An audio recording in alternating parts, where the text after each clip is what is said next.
All right, y'all. About 10 hours ago, I watched the movie The Conjuring 4, I believe. The Conjuring 4 Last Rites. And it was a pretty good movie. Me personally, I'll just go ahead and tell you, I think it was the least of a very good series. I mean, the Conjuring movies are very good. Me personally, that's what I feel. But this would be the least of them. It still is a good movie, but yeah, I would say this would be the least of the series. But I'll try to do a halfway decent review of it, see how that goes. Anyway, the movie starts off following a young adult Judy. That's the Warren's daughter, Judy Warren. She's now a young adult and she has just been recently proposed to by a young man. And I mean, Lorraine's pretty happy about it, but the father's like, look, man, I don't know about this. Y'all just getting to know each other. You only known each other for like a handful of months, and this family is very different than a normal family. So I don't think you know what you're getting into. But yeah, from there, we find out that the Warrens, Lorraine, and Ed are on a health hiatus from their demonology things that they've been doing. They are on a health hiatus because if you watch the last movie, The Devil Made Me Do It, you you remember the stop your heart, old man. And yeah, from that point, it's been a health problem to continue the demonology stuff that they've been going on. So they taken a health hiatus from all of this stuff, but I mean, come on, there's only so long you can run from this type of job. From that point, we see that Judy is coming into her own sort of supernatural abilities. I mean, it's always been, if you watch the movie series, it's always been hinted for her that it's like being in the back of her mind that she has these abilities, but not on like Lorraine's level. But now she's coming into her own abilities and she's starting to listen more to them and accept that she has them now. And from that point, us as an audience, we meet the newly oppressed and possessed family, the newest case of the Smurl family. Smurl. Uh, we meet their family and see what's going on with them like really quick. Is it the movie wastes no time in telling you what's happening with this family. You see the oppression, you see the possession, it gets right to it. And from that point we meet Gordon. He gets involved with the family because it's hard for families to reach out to churches and tell them that they're being you know demon possessed. It's a lot of fake cases out there. So Father Gordon tries to intervene and see what's going on, and from that point, Father Gordon reaches out to the Warren family, and well, the movie makes it really, really known through Father Gordon that the Warrens need to get involved with this case. You're gonna have to see the movie for yourself. How Father Gordon pretty much seals the deal when it comes to convincing that family that they need to get involved. But it's the daughter that first visits that family because she's newly leaning into her abilities. So she just on her own visits that family, and the parents are just they're worried about her, so they have to go after her to this family to see about their daughter. And from that point on, they meet the family, and now they're involved in the case. Now, from that point, things go from like 0 to 100 for the Warren family, like real quick, like from 0 to 200 miles an hour, real quick for them. Uh, they find out what the problem is with their family so fast, and they find out the origin of their problem, and they are trying to take the newly possessed item out of that house and into their containment room where they hold all the possessed items and stuff like that, like the Annabelle doll. So, since they're doing that, the demons can sense that they want to try to contain this item. And from that point, the demons are just not having it. They do not want to go to that room. Well, I mean, they're demons. Of course, they don't want to be contained. So, shenanigans, like a lot of shenanigans, ensue. And it's so hard to get this item from that home to that containment room. And that's like the crux of the movie, getting that possessed item from that home to the containment room where it's not going to hurt the family anymore and they won't have any more problems. But eventually, that family contains the problem with familial love. Familial love saves the day, and from that point, we get a nice family moment and cheers, wedding. And that's pretty much the movie through bullet points. But in those bullet points, there's a lot of good stuff happening in between there. First of all, as you may know if you're religious, the demons, or if you just watch the other Conjuring movies, because you know they explain it, the demons like to mock the Trinity, but in this movie they mock the family directly, because in this movie the demons come in three. Okay, three demons for Ed, Lorraine, and the daughter. So I think this is my personal guess, but I think they're trying to mock that family by coming in threes. And also I think the demons in this movie are kind of, they have a kind of Amityville theme to them, like the tragedy that happened in that home was kind of Amityville-ish. And in fact, the tragedy that happened in that home has ties to the Warrens' very first case, where they were young and they were just getting into the demonology thing and fighting off this stuff. And so their very first case, they got scared off because Lorraine was newly pregnant and it attacked the kid. But you know, the power of Jesus, it got fixed. But it still scared Lorraine off. And when Lorraine goes, Ed goes. So yeah, that happened.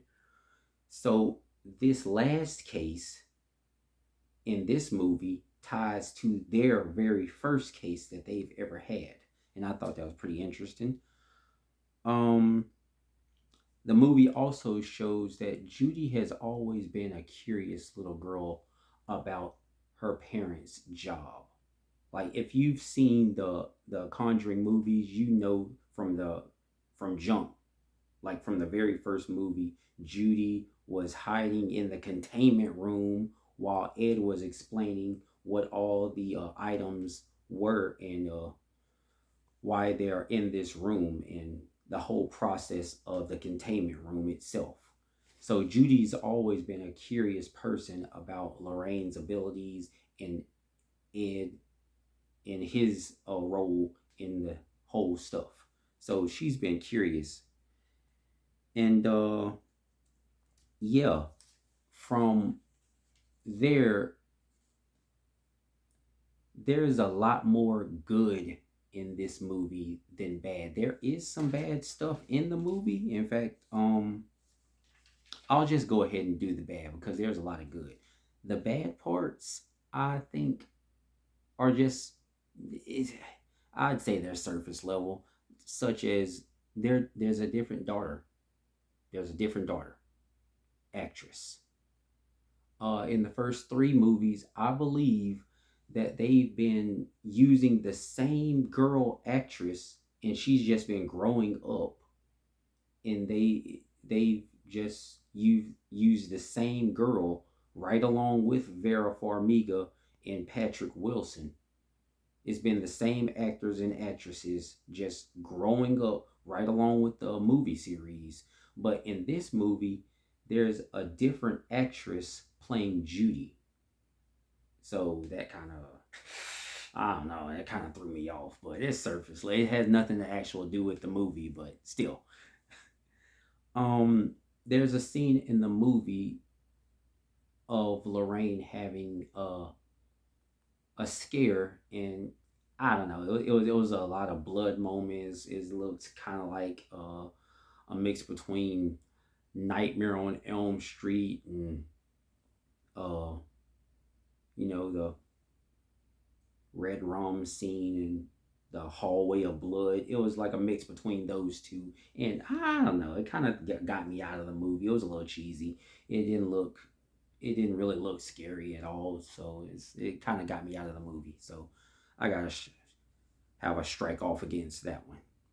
Uh, as I said before, this movie is the least scary of the movies. Now, I say it's a strike, but I'm not sure if it's actually a strike against the movie series itself, because this may be the least scary of the horror movie series, but the fact is that these are actual cases that happened.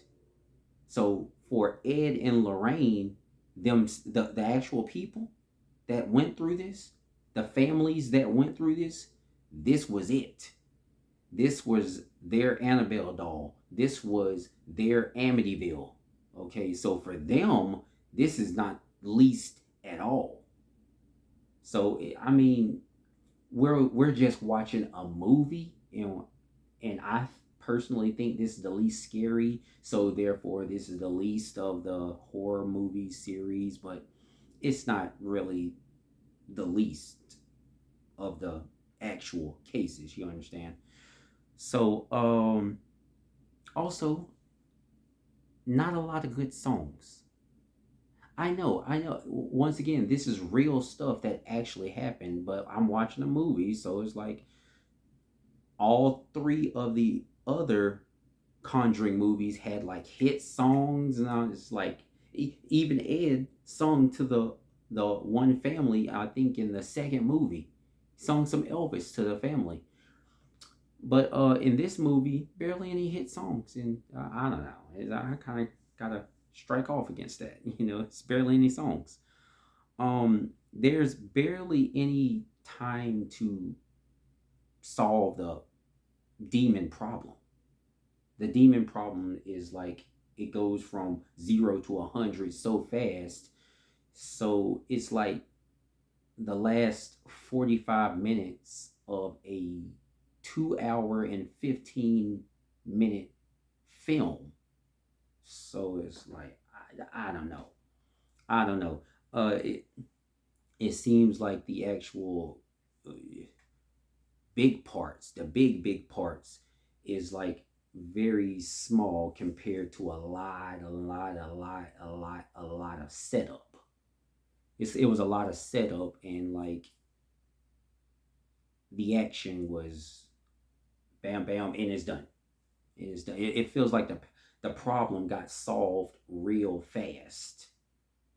That's what I'm saying. So it felt like there was barely any any time that they needed to actually solve this problem. It's like, dang, I mean, was it really even a problem if it took that long? It's like they just solved that in a afternoon and just went about their business. I don't know. It it wasn't okay with me as far as a movie goes. And the thing about it is, in these movies, there's a lot of Annabelle doll sensationalism. Me personally, I'm a Amityville, not a fan, but I'm more of a Amityville was like scariest of all of them between the Nun and the Annabelle doll. I still think Amityville was like that was pretty much top tier for me. But it's like they use the Annabelle doll in these movie series. It's such sensationalism. It's like they're trying to sell like it's like they're trying to sell merchandise or something. It's like they just keep placing the Annabelle doll in these movies, and the doll itself has nothing to do with the movie, but still it's there because hey, the Annabelle doll is popular, and it's like, I mean, come on, we don't need to see the Annabelle doll. She doesn't need to be placed in every single movie. This isn't about her. Let's get that out of the way. Let's get to the actual what the movie's actually about. So it's a lot of Annabelle doll sensationalism, and I didn't really like that, but it's not so much bad parts of the movie. There's a lot of good parts. It really is. Let's see. The connection to the first case. I mean, this is the last movie in the series. It connects to the very first case that the Warrens had, so I thought that was pretty good. There's a lot of full circle moments that happen in this movie. Like we see they're explaining their process of what they do and their roles in all this at the college campuses. Now, by the time this movie comes out, it's like a little trickle of students that's in these college classes listening to the Warrens. So the Warrens feel a little underappreciated, but I still say, yeah, from the first movie on through to the fourth movie, it's a lot of full circle moments with them explaining to college campuses what they do and the importance of what they do, as well as Ed explaining to news reporters and people who are curious what that containment room is. He's been explaining it the same way with the same jokes to people who want to know. He's been explaining the containment room in this movie as well as the first, second, and third movie. So yeah, there's that. Um, Father Gordon and the cameraman, same one, same actors, same roles. They've been they've been in it all through the movie series. We see the cameraman from the first movie and Father Gordon from the first movie. They're in this movie too. They've been all the way through it, and I kind of like that part. It's a good bit of continuity that I like. Uh,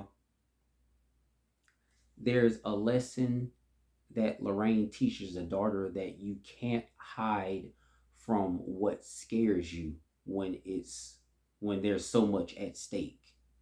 Okay, you can't hide from it, and she has to literally drive that point home in the movie at the end. She has to tell her daughter that you cannot hide from this. You have to actually face it head on. And when you watch the movie, you'll see what I'm talking about. You actually have to do it. So I thought that was pretty nice. Okay, as a Christian, I'm gonna always think that when you mention the name Jesus, or when you uh pull out a cross and is like a true believer who really believes in the cross.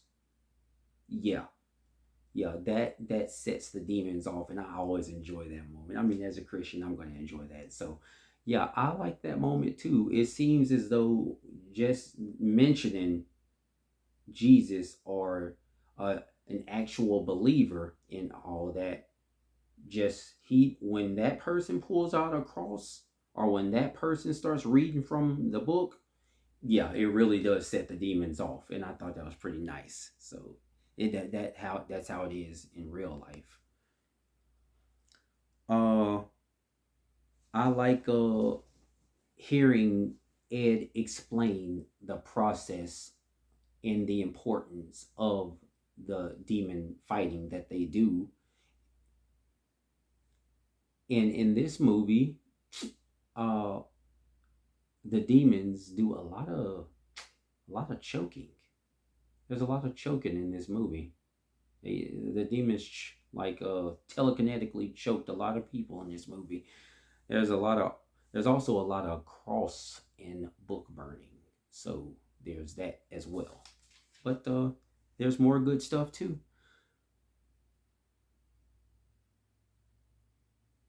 Um the horror and how they did the scares in the movie, it's strung along pretty well. Like it takes you on a journey and it's not just like a jump scare like that.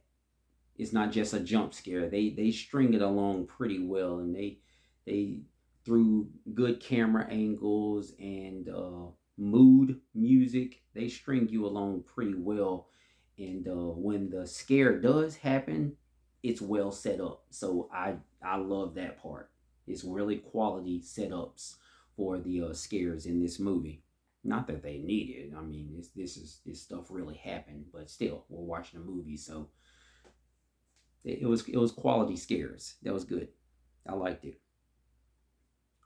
Um, I liked that the demons just went from 0 to 200 when threatened by Ed to take the object to the containment room. I mean, it's like as soon as he mentioned that they're gonna like where the Annabelle doll is contained, as soon as he mentioned that containment room, it is like that's when the stuff starts to go downhill and stuff starts to happen. People start to get endangered. People start getting possessed from that point.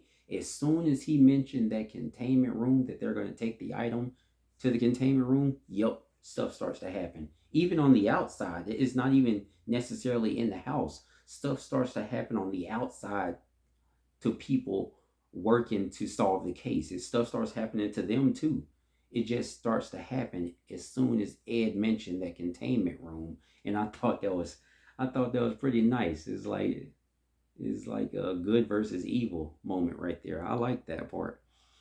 I like the many callbacks that came from the first movie, like the necklace that Lorraine had from the first movie that she gave, I believe, her daughter. I like that part.